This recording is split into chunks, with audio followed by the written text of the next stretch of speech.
This video shows a tornado ripping through a quiet neighbourhood in under 60 seconds. It is not known if there was any casualties.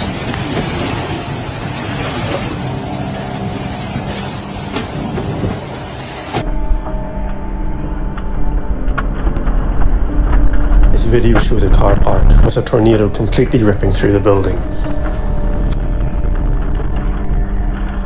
The destruction of the tornado is absolutely terrifying. This next video is set in Nebraska, showing the ultimate terrifying close-up of a tornado. A recording taken from a train driver showing a tornado gradually making its way towards the train. The destruction is unimaginable. If you guys find these videos interesting, please subscribe and follow for more nightmare fuel.